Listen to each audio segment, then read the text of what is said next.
tub, put my feet on the floor, wrap a towel around it, I open the door, and then a split splash, I jump back in the bath. How was I to know there was a party going on? There was a splishing and a splash, rolling and a strolling, reeling with the feeling, rocking and a rolling, yeah.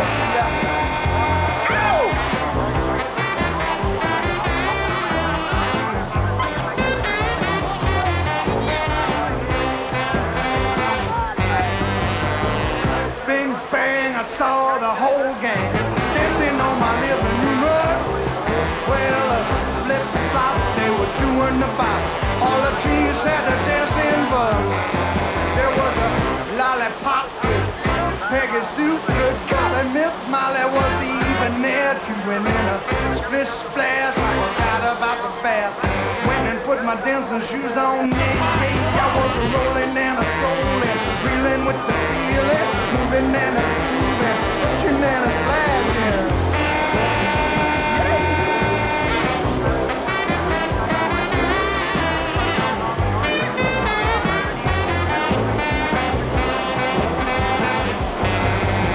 Splishing and a splashing.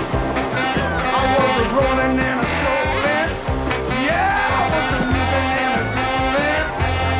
I was reeling with the feeling, rolling and a strolling, with the groove, split splash, splishing and a splashing.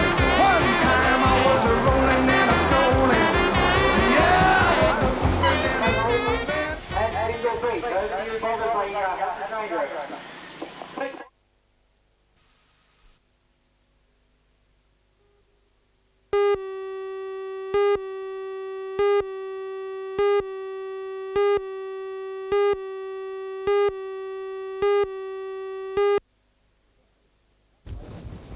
Today, at the Madison Motor Inn at Charlestown, Mr Jones chaired a media conference where the broad aims were aired. Mr Jones stressed that he wasn't condemning party politics, but said that the good of residents is not always best served by the constraints party affiliations place on some aldermen. Two major issues have led to the rise of the move: the Bicentennial Multipurpose Centre planned for Spears Point and the BHP mine ventilator at Bolton Point, which will facilitate long-wall operations. 16 candidates will be selected for each of the 4 wards, with those to run yet to be announced. Mr Jones defended the idea of a group of independents, saying it would not mean a pseudo-political party. We want independent people, irrespective of their views on really any issue, but as long as they are independent and are responsive to public, not my or an organisation's view, but a public view that is obtained after public debate. So you're providing an umbrella, but you don't want the people to actually be influenced by the people providing that umbrella. As far as we're concerned, that's not a necessity at all. We don't want to become a political animal ourselves. We are trying to get independent people into council, and if they could do that singly, without any organisational structure behind them at all, that would be fine. We wouldn't even be involved. But we find that there's an organisational structure of 4 candidates necessary to get independents elected. They have to vote on a ticket, in other words.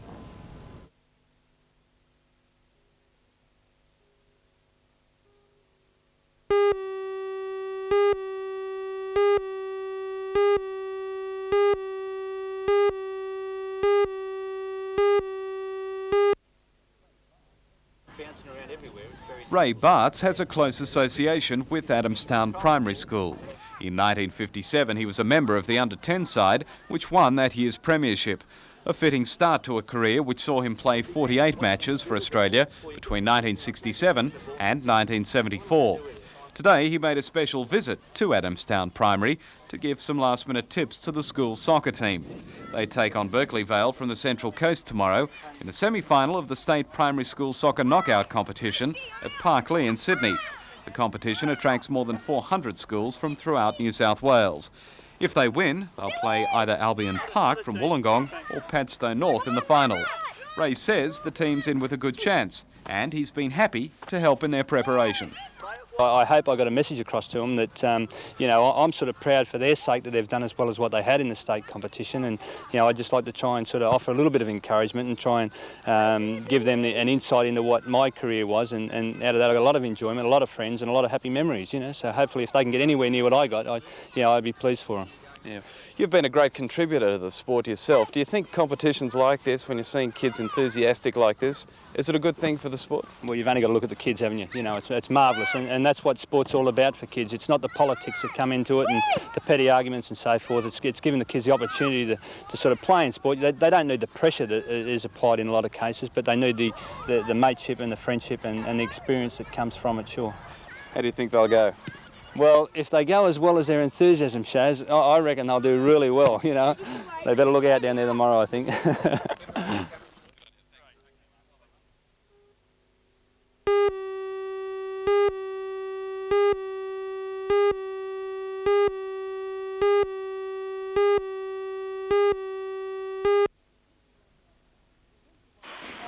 21-year-old Alan Witten took up boxing only 2 years ago, and he's already in the big time. He's had 11 fights and 7 wins. This weekend for him will be the biggest fight of his career to date, when he attempts to win the Australian Junior Bantamweight title. Australian title, well, that's something you dream about if you're a fighter, and you can go on from there. Do you think it's within your grasp? I sure do, yeah. But the title won't be a pushover. He'll take on Sydney's Peter Matrevsky, who's none other than Jeff Fennick's sparring partner. Witten has clashed with Matrevsky before and came off worst for wear, but it was his first fight. I've had a lot of experience since then and going a lot better.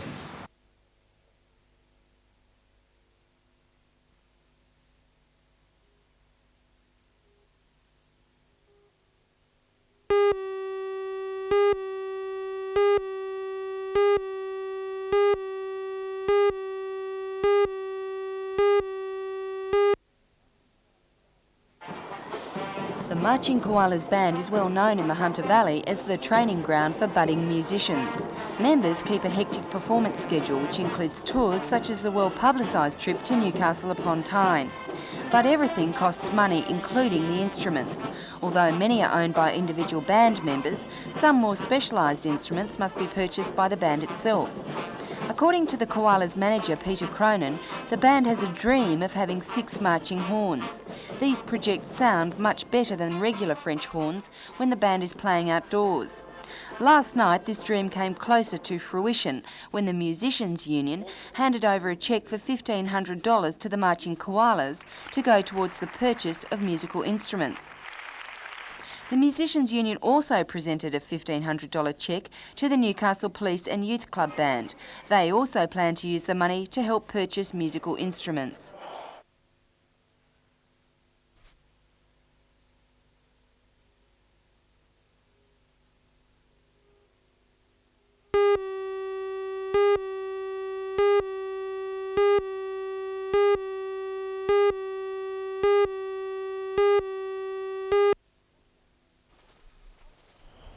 The Costain-owned Warkworth Mining Company decided yesterday to abide by Prime Minister Hawke's request to withdraw its overtime directive.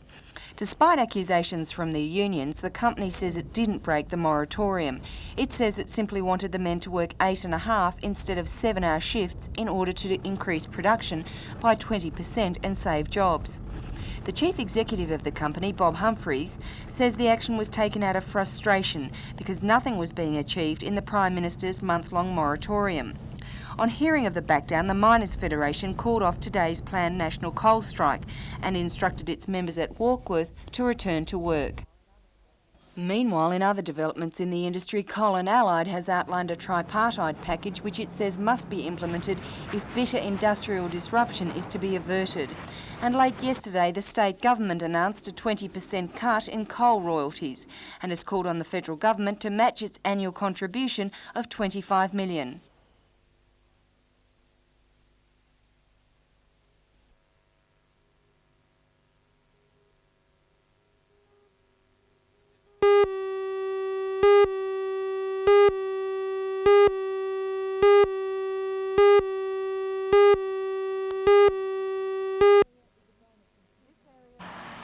This area is a bone of contention in Wallsend, with its wide grassed area a reminder of where the planned road will go.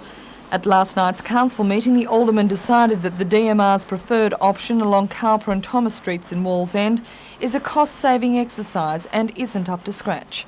The vital road will link Newcastle to the National Highway. Alderman Ron Robinson, who moved the motion, says that the road should skirt residential Wallsend and bypass the wetlands, ending up preferably in Sandgate, but if not, at Hexham. Wallsend resident Ken Scott says that the council's plans aren't specific enough and could easily be glossed over by the DMR. The feeling is that it wasn't specific enough. They should have come out and, in my opinion, and said, look, here is a place where the road could go, here are the problems that would be raised, but in terms of the total needs of the community, there are solutions that will make this a socially acceptable and an environmentally acceptable solution. Alderman Robinson says the council doesn't have enough engineering information to come up with a detailed alternative route. Well, the main thing is to make sure that trucks go around Wallsend, not through Wallsend.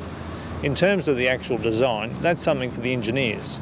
All we're indicating is that when heavy traffic leaves the National Highway at Minmi, that it should be directed straight to Sandgate or Hexham and not through Wallsend. In another twist, a spokesman for Roads Minister Laurie Brereton says no decision has been made about the route for the link road because the government has been waiting for a response from the Newcastle City Council. Meanwhile, resident Don Cameron, who was moved from his original home 15 years ago to make way for the new road, is still waiting for a decision to be made. The block that we're on now,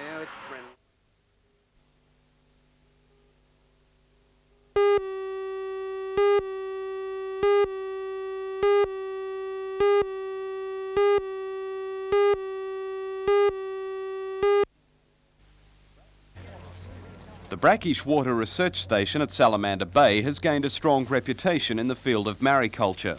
Research projects include work on the commercial production of oysters, Australian bass and prawns.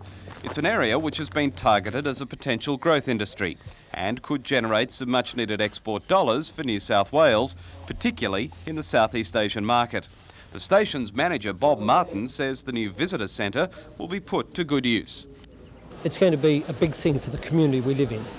It's going to be able to house displays from the research station, and that will mean that we'll be able to show the work that we're doing here. And aquaculture in Australia is very much in its infancy, so there's a lot of interest from school groups, university groups, farming groups, potential aquaculturists. So all in all, it's going to be a really good thing for the area and the community and the oyster industry, of course, who are very big in our area. And this is going to mean that we can put on videos, displays and show the public the sort of work and where their taxes are going and where they're being well spent. And according to Bob Martin, the station is continuing to break new ground in its major research projects. We're in oyster research, as you know. We have 5 leading scientists, world-class scientists working on oysters, and they're doing things like oyster genetics work. We're about to finish our oyster hatchery, costing $1.2 million. We've got prawn farming established now as a result of work done on this research station, and we've been breeding bass, and this year we've produced 120,000 little bass, so there's a lot of pluses on the place. Well, the single oysters that we're growing, we hope will be disease resistant, quicker growing and a constant shape. And that's what we're aiming at in the new hatchery.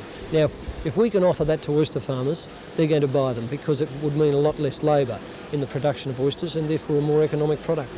I was recently in Japan and they're anxious to maintain imports of Australian agriculture and horticulture, and the Minister for Agriculture has pinpointed the potential for increased exports of fish products from Australia, and not just to Japan but other countries of the region, because we're within reasonable flying time of all those countries now. So the programs that will be developed here in terms of fisheries research will assist that activity. Now, the Minister is going to release shortly the development strategy for agriculture, which will indicate where there is potential, not just in fisheries but in a whole range of agricultural activity, and I think that it'll be very worthwhile for those who are interested in developing into export industries to look carefully at that strategy and see where the potential exists.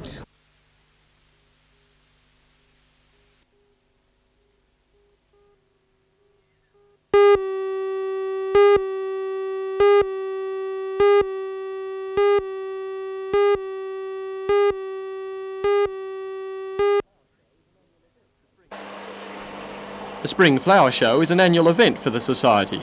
It also holds an April and November show to correspond with flowers which bloom in different seasons. For spring, however, African violets, daffodils and poppies are the main entrants. The show also contains a decorative section, which leaves entries entirely open to the competitors' imagination. The only proviso is that they must make some use of flora. Although there is obvious public interest in the displays, there may not be so many years of shows left. John Cotter of the Society says that after 57 years it's in danger of dying out. The big appeal is the young people come and join us. We must try and get the young people in, because all the quality that we have put into our gardens will pass on with us if the young people don't get what we've got. And we've got a lot of how to grow gardens in Newcastle. The Spring Flower Show is on display until 5 tomorrow.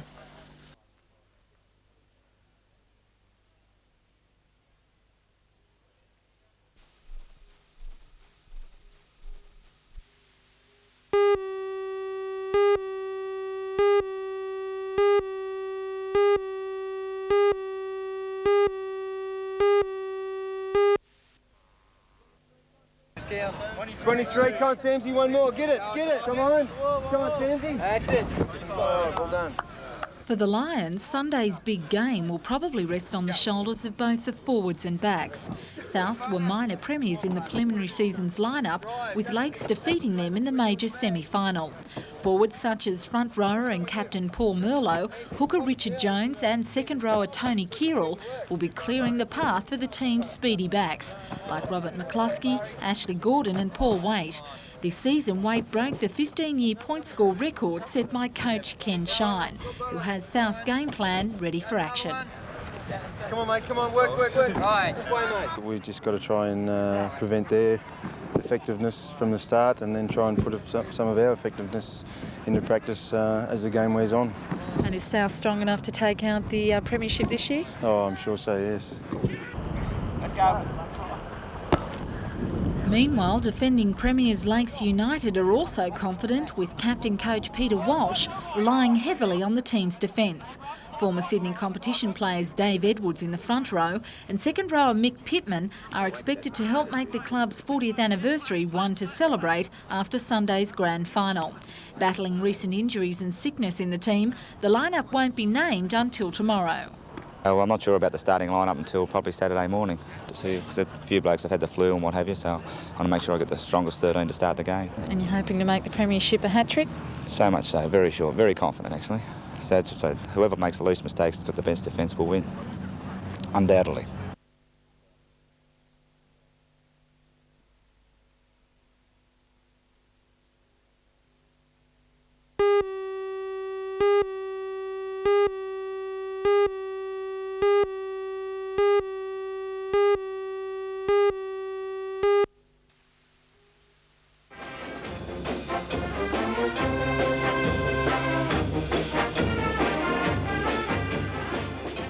The one-hour documentary goes behind the scenes of the 16-day tour. During that time, the musical ambassadors and their team of supporters travelled more than 2,600 kilometres and performed at 14 venues in 10 different cities. Piecing together Australia's history from the very beginning, highlights of the tour included a visit to Portsmouth, where the First Fleet set sail in 1787, and Bath, home of Australia's Governor Phillip. Although the gruelling timetable was sometimes exhausting, the koalas managed to see the sights with cameras in hand and to meet some of the locals. Bound for Britain will be screened on NBN the 9th of September at 7:30 p.m.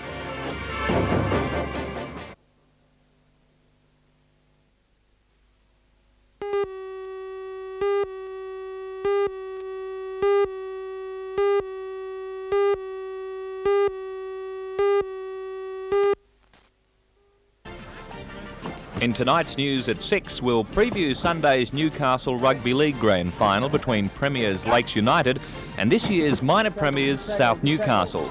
And in the Sydney competition, we'll look at this weekend's crucial last round before the finals. For all the news, join us tonight at 6.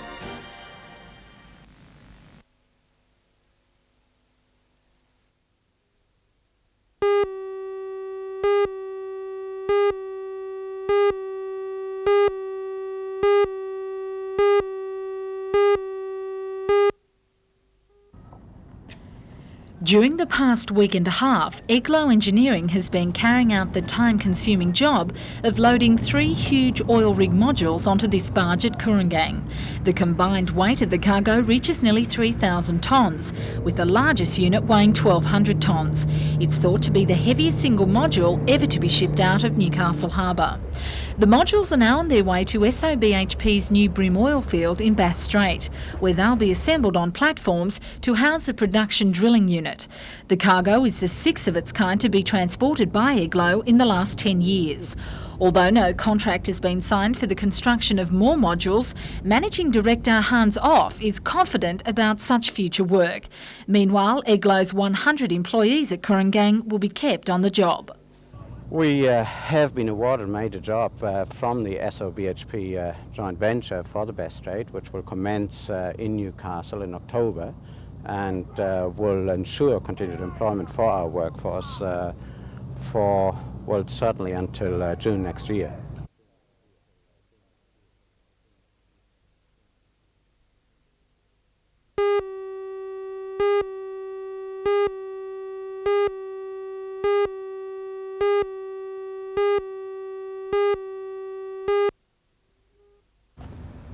The Kintalba Childcare Centre at Newcastle University mines 60 children each day. Many of the toddlers' parents met with local and state politicians, Ken Booth, Richard Face, John Price and Don Bowman. The new regulations proposed by the state government limit the number of children who can attend a childcare centre to 40, 20 below the number currently attending. Staffing levels will also be reduced. Parents at Kintalba argue that this would lower the standard of care and education offered. 10 trained staff members work there. Under the proposed changes, 2 workers would go, and of the remaining 8, only 3 would need to be trained. Following today's discussions, Kintalba will apply for an exemption so that all of the children and the staff can remain.